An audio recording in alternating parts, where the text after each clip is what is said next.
Hello বন্ধুরা, আজকে আমরা এক্সপ্লেন করতে চলেছি ডিভাইন আরবান গড চ্যাপ্টার 9।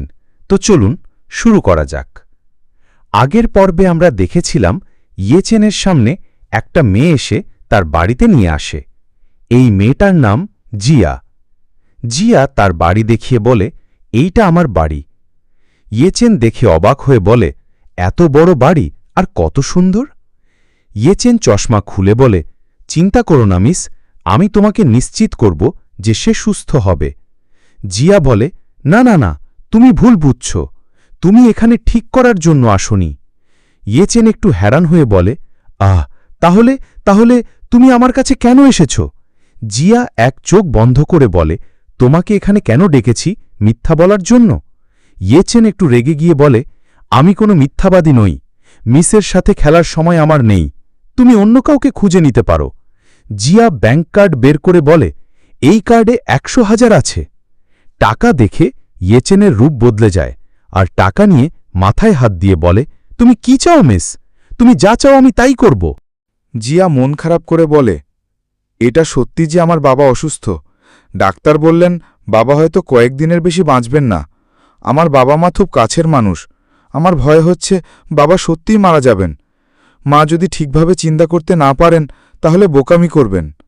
আমি আশা করি তুমি ডাক্তার হওয়ার ভান করতে পারো এবং বাবা মারা যাওয়ার আগে তাকে নিয়ে যেতে পারো। তার অসুস্থতা সারাতে পাহাড়ে যাওয়ার ভান করে। আমার বিশ্বাস যদি আমরা এই সময়টা পার করতে পারি তাহলে মা বাবার চলে যাওয়া মেনে নিতে পারবেন, এটা কাটিয়ে উঠবেন।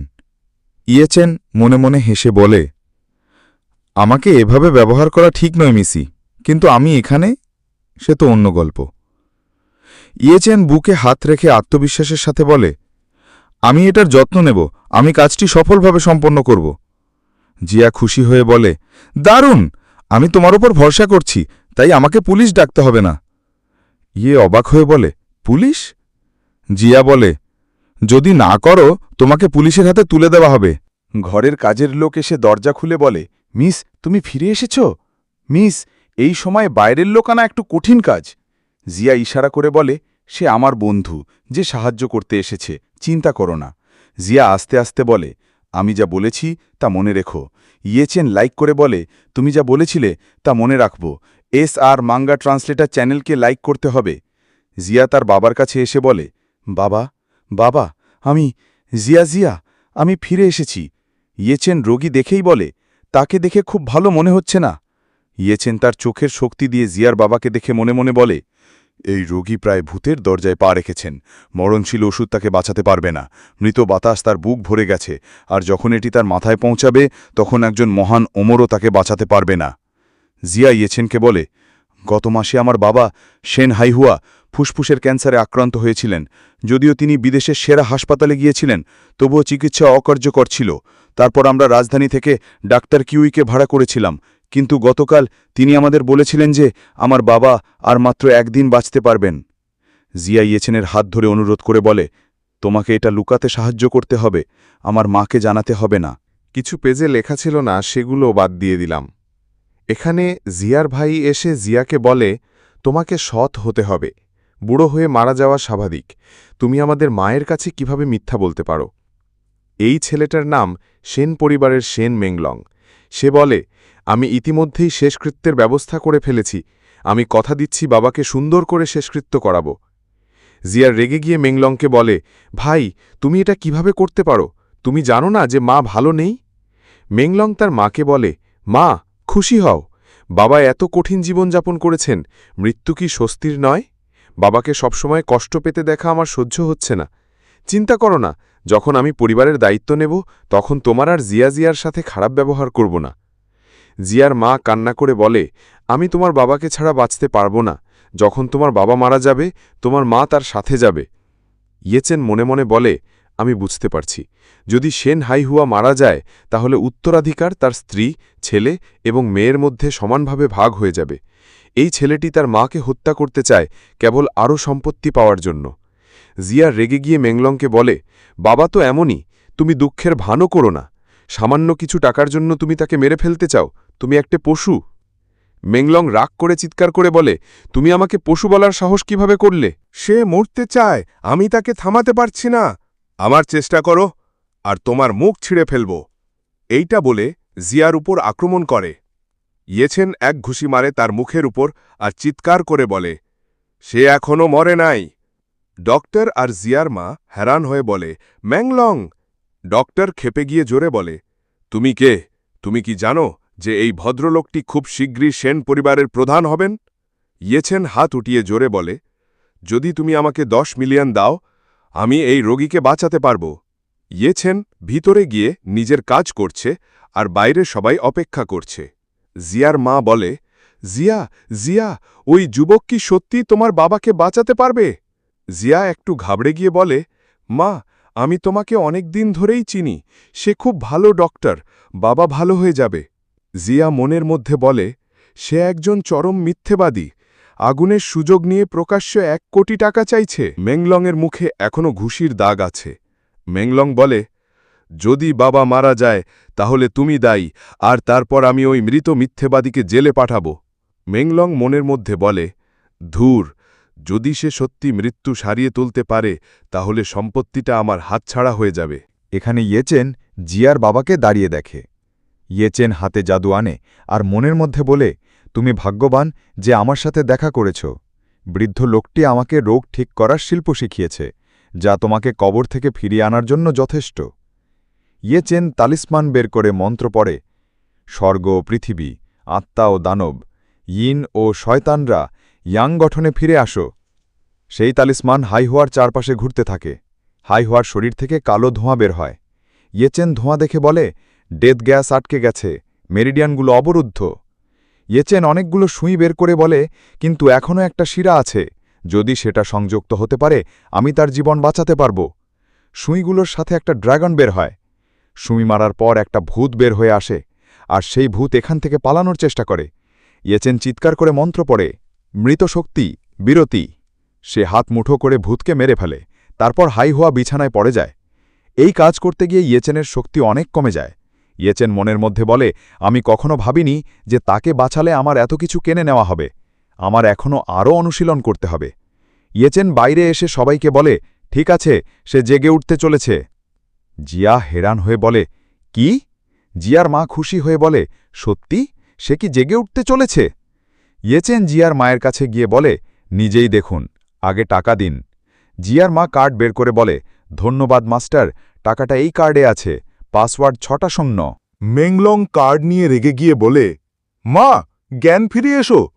বাবার টার্মিনাল ক্যান্সার, তাকে কিভাবে ঠিক করা যাবে? ইয়েচেন বলে, বাছা, এই $10 মিলিয়ন তোমার বাবাকে বাঁচানোর জন্য আমার পারিশ্রমিক। মেংলং ইয়েচেনকে বলে, অন্তত আমাকে ফলাফল দেখতে দাও। ইয়েচেন মেংলংয়ের হাতের আঙুল ধরে বলে, এটা আমার ফি। আর লোকটা ঘুম থেকে উঠবে, কিন্তু মাত্র 3 দিনের জন্য।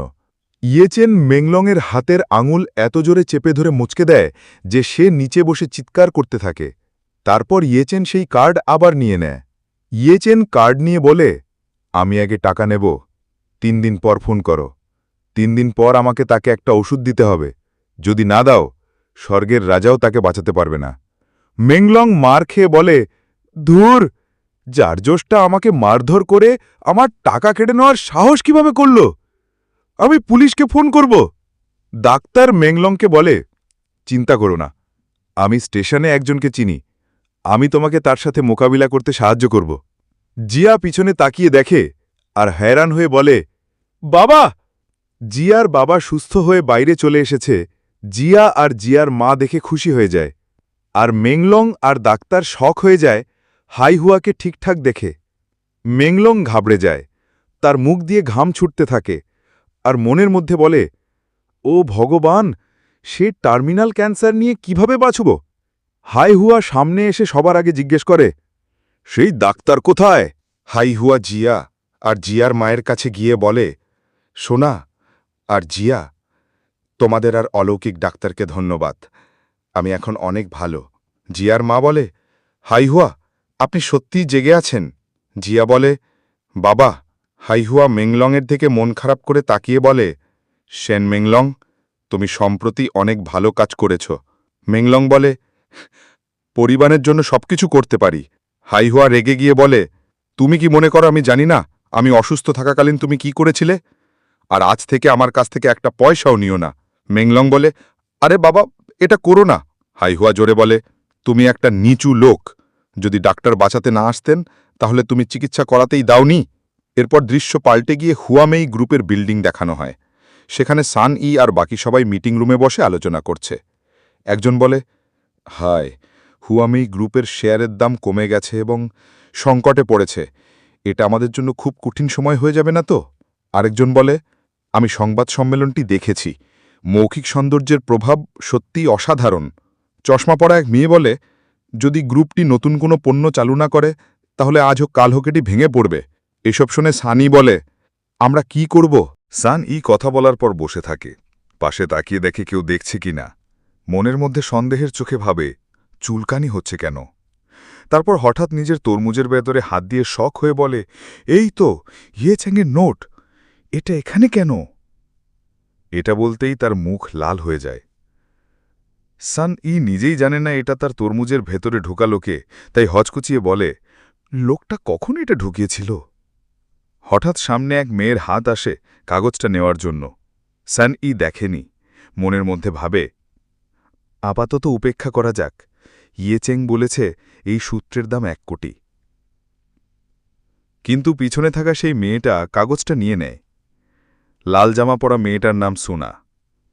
সুনা হাসতে হাসতে বলে, দেখা যাক তুমি তোমার তরমুজের মধ্যে কি লোকাতে চাও। এটা কি? এই বিউটি পিলটা কি? সান ই রেগে গিয়ে বলে, সুনা, কাগজটা আমাকে ফেরত দাও। সুনা তাচ্ছিল্য করে বলে, কি মজা, তুমি এটা একজন প্রতারকের কাছ থেকে পেয়েছ আর এটা কি গুপ্তধন ভেবে বসে আছো? এই জিনিসের জন্য তুমি কি কাউকে তোমার সাথে ঘুমোতে দিয়েছিলে? সান ই গর্জে ওঠে, সুনা, ভাবনা প্রতিটি মহিলা তোমার মতো সস্তা। তুমি টাকার বিনিময়ে শরীর বিক্রি করছো। কাগজটা আমাকে ফেরত দাও। সুনা কাগজ হাতে নিয়ে বলে, আমি তোমার জন্য এই আবর্জনা ফেলে দিচ্ছি। তারপর সে কাগজটা সান ইয়ের সামনে টুকরো টুকরো করে ছিঁড়ে ফেলে। সান ই অবাক হয়ে তাকিয়ে থাকে। ধৈর্য রাখতে না পেরে সান ইয়ের চোখ লাল হয়ে যায় আর হঠাৎ ঝগড়া শুরু হয়। বিড়ালের মতো আঁকাঝাঁকি করতে করতে সান ই সুনাকে থাপ্পড় দিয়ে বলে, এমনকি যদি এটি শুধু একটি কাগজও হয় তবু এটি আমার। সুনা চিৎকার করে রেগে ওঠে, সান ই, তুমি কি পাগল হয়ে গেছ? আমাকে মারার সাহস কিভাবে হলো? সান ই দাঁতে দাঁত চেপে বলে, আমি অনেক দিন ধরে তোমাকে সহ্য করে আসছি সুনা। আমার জিনিসপত্র যদি ফেলে দিতেও হয় আমি নিজে ফেলব।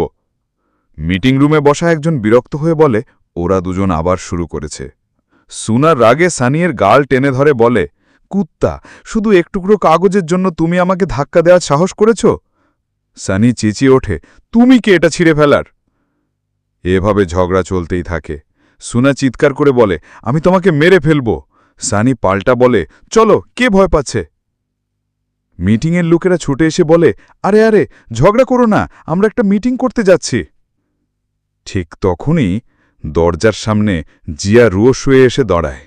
সে দুজনকে কড়া চোখে দেখে বলে, সান ই, সুনা, তোমাদের দুজনের মনে হচ্ছে কিছুই করার নেই। সান ই সঙ্গে সঙ্গে চমকে ওঠে, মিসেস জিয়া?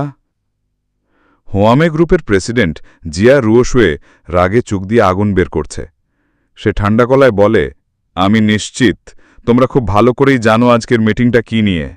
আজকাল অন্য কোম্পানিগুলো উন্নত মৌখিক তরল প্রস্তুত করছে। এত বছর পরেও কেন আমাদের হুয়ামে পণ্যগুলো এখনও অচল? মিসেস জিয়া কথা বলতেই মিটিং রুমের সবাই ভয়ে কেঁপে ওঠে। একজন বলতে শুরু করল, কারণ যে জিয়া টেবিলে জোরে থাপ্পড় মেরে উঠে দাঁড়িয়ে চিৎকার করল, পুরো ৩ বছর ধরে হুয়ামিয়ের সৌন্দর্যপণ্য একটুও আপগ্রেড হয়নি? তোমরা কি সত্যিই রেড ডিপার্টমেন্টকে ধ্বংস করতে চাও? চশমা পরা মোটা লোকটা ভয়ে ঘামতে ঘামতে বলল, মিস্টার জিয়া, এমন নয় যে আমরা চেষ্টা করিনি। সৌন্দর্য শিল্পে ভীষণ প্রতিযোগিতামূলক। আমরা বিদ্যমান সব সূত্র খুঁজেছি, এর চেয়ে ভালো কিছু পাইনি। আরেকজন যোগ করল, হ্যাঁ, আমাদের রেড বিভাগ রেসিপি সংগ্রহের জন্য বিশ্বজুড়ে ঘুরেছে, কিন্তু প্রাচীন সৌন্দর্যের রেসিপি খুবই বিরল। প্রাচীন বই খুঁজেও কিছু পাইনি। জিয়া চুপচাপ দাঁড়িয়ে সবার কথা শুনছিল। মনের মধ্যে রাগে গর্জে উঠল, জিয়াংছংয়ের সবচেয়ে বড় বিউটি গ্রুপ বানাতে আমার 5 বছর কেটেছে, শুধু আমার বাবা মাকে প্রমাণ করার জন্য যে আমি কিছু করতে পারি। তাহলে কি এখন আমাকে হাল ছেড়ে দিয়ে জোর করে বিয়ের প্রস্তাব মেনে নিতে হবে? জিয়া ঠান্ডা হাসি দিয়ে বলল, একটা সৌন্দর্যের সূত্রের জন্য এত চিন্তা? অদ্ভুত। ঠিক তখনই সুনা ফিসফিস করে সান ইকে ইশারা করে বলল, পরিচালক সান তো কিছুদিন আগে এক কপি সূত্র এনেছিলেন, নাম তার সৌন্দর্যের অমৃত। চশমা পরা মোটা লোকটা ভেতরে ভেতরে চমকে উঠল। কি, সেই অমৃত? এটা তো প্রাচীনকালের হারিয়ে যাওয়া সূত্র। মুহূর্তেই মিটিং রুমে আলোড়ন পড়ে গেল। কেউ উচ্ছ্বসিত হয়ে বলল, মিস্টার জিয়া, যদি ডিরেক্টর সানের কাছে সত্যি সেই সূত্র থাকে তাহলে কোম্পানি রক্ষা পাবে। জিয়ার চোখ জ্বলে উঠল। সানি, তোমার কাছে কি সত্যি সৌন্দর্যের অমৃতের সূত্র আছে? সান ই তোতলাতে তোতলাতে বলল, না না, ওটা তো শুধু কারো লেখা। জিয়া দৃঢ়স্বরে বলল, আমাকে সূত্রটা দেখাও, এখনই। সান ই হতাশভাবে মাথা নিচু করে বলল, দুঃখিত মিসেস জিয়া, আসলে এটা শুধু আমার বন্ধুর একটা রসিকতা ছিল। কিন্তু হঠাৎই তার সামনে পড়ে থাকা ছেঁড়া কাগজের টুকরোগুলোর দিকে সবার চোখ আটকে গেল। একজন বিস্ময়ে বলে উঠল, এটা এটা কি করে কাগজের টুকরোতে লেখা সম্ভব? সাদা জামা পরা মেয়েটা বলল, এটা কি ত্বকের যত্নের বড়ির অমূল্য সূত্র নয়? সুনা ভেতরে ভেতরে খুশি হয়ে ভাবল, এখন মিস্টার জিয়াকে সানিয়ের প্রতারণা দেখিয়ে দেওয়া যাবে। ঠিক তখনই মোটা লোকটা চিৎকার করে উঠল, 1 মিনিট অপেক্ষা করুন, এই রেসিপিটাই আসল। জিয়াংচ্যাং হুয়ামে গ্রুপ বিল্ডিং। মোটা লোক চিৎকার করে বলল, আমি এটাও দেখলাম যে সোনাই সূত্রটি ছিঁড়ে ফেলেছে। দলের জীবন মৃত্যুর প্রশ্ন ছিল এই সূত্র, আর এই কুত্তাটি সেটা ধ্বংস করেছে। আমি সত্যিই জানি না। শোনা, এখন থেকে তুমি আর পরিচালক নাও। এখনই কনফারেন্স রুম থেকে বেরিয়ে যাও। যদি প্রেসক্রিপশন উদ্ধার না হয় তাহলে আমি নিশ্চিত করব তুমি দায়ী থাকবে। সোনা ঘাবড়ে গিয়ে বলল, আমি জানতাম না এটা আসল, আমি চাইনি। মোটা লোক বলল, অবশ্যই আমি জানি আমাদের কোম্পানির মূল সূত্র ইয়শোদের ওপর নির্ভরশীল ছিল। দুর্ভাগ্যবশত আমাদের কাছে সম্পূর্ণ সূত্র নেই। যদি আমরা কাগজ পুনরুদ্ধার করতে পারি তাহলে গুণগত অগ্রগতি হবে। জিয়া কঠিন স্বরে বলল, নষ্ট করার মতো সময় নেই। সবাই এখানে আছেন। পরিচালক সান, টুকরোগুলো সংগ্রহ করুন। যেভাবেই হোক রেসিপি পুনরুদ্ধার করতে হবে। সুনা ভয়ে ঘামে ভিজে মনে মনে বলল, আরে না, তই তো সানের রেসিপিতে আসল? কোনোভাবেই না। পৃথিবীতে কি এমন কাকতালীয় ঘটনা ঘটে? ঠিক তখন জিয়া ডাক দিল, শোনা। চমকে উঠে, শোনা। হ্যাঁ? জিয়া বলল, রেসিপিটা দেখে মনে হচ্ছে আসল, দারুণ। কিন্তু কে এত গুরুত্বপূর্ণ সূত্র ছিঁড়ে ফেলল? শোনা, যেহেতু তুমি অনেক স্বাধীন আর নতুন দোকানে সহকারীর অভাব, তাই তোমাকে দোকান সহকারী হিসাবে কাজ দিচ্ছি। এটা শুনে সোনা পাফারের মতো হয়ে গেল। সান নিজের বাড়িতে ফিরল। ডাকল, তুমি কি বাড়িতে আছো? ইয়ে চ্যাং, আমি ফিরে এসেছি। সামনে তাকিয়ে দেখে সে নেই। সান মনে মনে বলল, আমি আশা করিনি সূত্রটি আসল হবে। সোফায় বসে বিড়বিড় করল, এখনও ফেরেনি, বা হয়তো আর ফিরবে না। সে শক্তিশালী, লিখিত গোপন রেসিপি। সান হঠাৎ সন্দেহ নিয়ে বলল, ও, ইয়েচেং খুব সন্দেহজনক। সবচেয়ে মজার ব্যাপার হলো, আমি কেন একজন অপরিচিত লোককে আমার বাড়িতে থাকতে দিলাম, যদিও তার দেওয়া রেসিপি সত্যি মনে হচ্ছে। ইয়েচেং কি তবে কোনো মহান মানুষ? সানের পিছনে এক ছায়া ভেসে উঠল, তারপর এক হাত। ইয়েচেন মাথায় হাত দিয়ে বলল, এটা কি? শুনলাম তুমি আমাকে ডাকছ, কি সমস্যা? সান চিৎকার করে উঠল, ইয়ে! তারপর শান্ত হয়ে বলল, তুমি ইয়েচেন, কখন ফিরলে? ইয়েচেন হেসে বলল, বাড়ি ফিরে দেখি তুমি আমাকে ডাকছ। সান ফানি মুখ বানিয়ে জিজ্ঞেস করল, আসলেই তুমি ইয়েচেন? ইয়েচেন বলল, উফ, তুমি হঠাৎ তোতলাচ্ছ কেন? আমি তো আমার কাজ করছিলাম। সান বলল, আসলে তোমার কাছে ক্ষমা চাইতে চাই। তুমি যে রেসিপি লিখে দিয়েছিলে সেটা ছিঁড়ে ফেলা হয়েছে, আমি কি করব? ইয়েচেন হেসে বলল, ওই রেসিপি? ওটা তো আমার স্কুলের নতুনদের রেসিপি। তোমার মনে হয় না এটা যথেষ্ট শক্তিশালী? দেখি, চাইলে আরও কিছু লিখে দিতে পারি। সান হতবাক, কি? নতুনদের জন্য রেসিপি? ইয়েচেন হাই তুলে বলল, আজ আমি ক্লান্ত, ঘুমাতে যাচ্ছি। তুমিও তাড়াতাড়ি ঘুমাও। সান তার হাত চেপে ধরল, দাঁড়াও, 1 মিনিট দাঁড়াও, আমার আরও প্রশ্ন আছে। ইয়েচেন বলল, হ্যাঁ?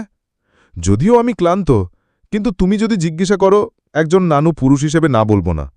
সান রাগে বলল, এটা সত্যি, কিন্তু তুমি যা ভাবছ তা নয়। তুমি যদি এমন কিছু করতে চাও আমি পুলিশ ডাকব।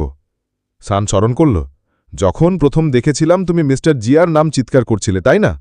কাকতালীয়ভাবে মিস্টার জিয়াও আজ বললেন তিনি তোমার সাথে দেখা করতে চান। ইয়েচেন মুখ বাঁকিয়ে বলল, শিয়াছেন শুয়ে, ভুলে যাও, আর পারছি না। সান বলল, এত বিরক্ত হচ্ছে কেন? তুমি কি আগে ওকে দেখে পুরো বিভাগকে বিরক্ত করেছিলে? ইয়েচেন ঠান্ডা স্বরে বলল, সে কি যোগ্য? গতকাল তুমি আমাকে উপেক্ষা করেছিলে আর সাহায্য চাইছ। সান বলল, আমি বললাম প্রেসিডেন্ট তোমাকে দেখতে চাননি, তিনি আগেই অ্যাপয়েন্টমেন্ট ঠিক করেছেন। ইয়েচেন বলল, দেখা ঠিক আছে। সান খুশি হয়ে বলল, হ্যাঁ, তাহলে আগামীকাল। ইয়েচেন বলল, তোমার প্রেসিডেন্টকে আমার সাথে দেখা করতে বলো, তারপর আমি দেখব দেখা করব কিনা। ইয়েচেন দরজা বন্ধ করল। আমি ঘুমাতে যাচ্ছি, কাল কথা হবে। সান দরজায় দাঁড়িয়ে হেই হেই হেই করতে লাগল। সান জিয়াকে ফোন দিল। জিয়া ফোন ধরে বলল, হ্যালো সান সে কি বলল? সান উত্তর দিল। জিয়া হেসে বলল, ও, আমি কি তার কাছে ব্যক্তিগতভাবে যাব?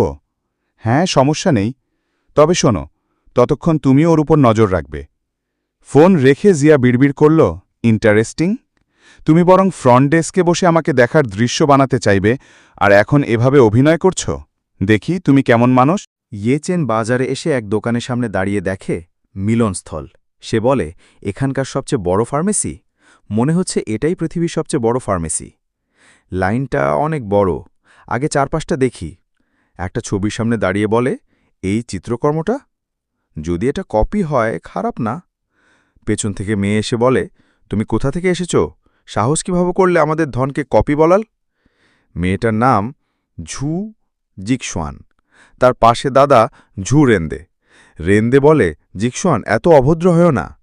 জিকশোয়ান রেগে বলে, দাদু, সে বলেছে আমাদের ছবি নকল, অথচ এগুলো রাজধানী থেকে কেনা ধন। রেন্দে ইয়েচেনকে বলে, তুমি হয়তো জানো না, এই ছবি অনেক সংগ্রাহক পরীক্ষা করেছে। তুমি কিভাবে বলছো এটা নকল?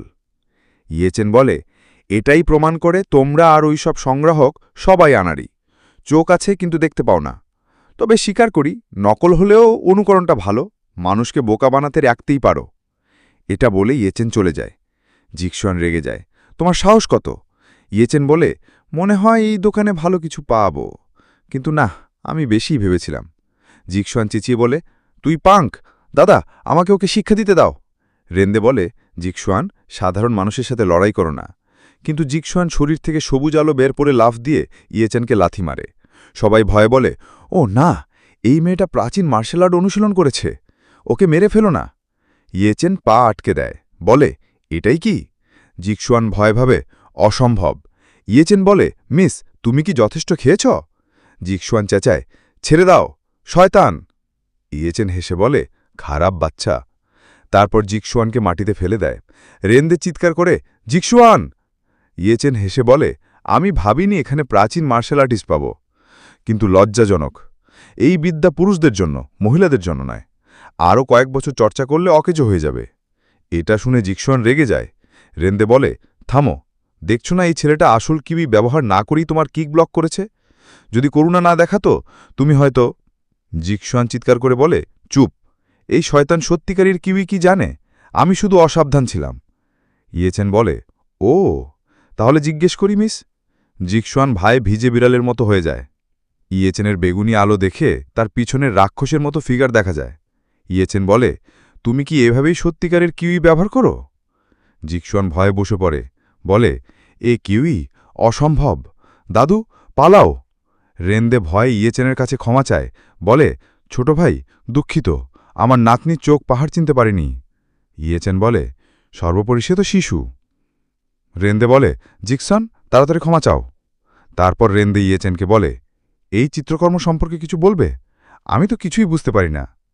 ইয়েচেন বলে, যেহেতু তুমি আন্তরিকভাবে প্রশ্ন করলে, তবে শোনো।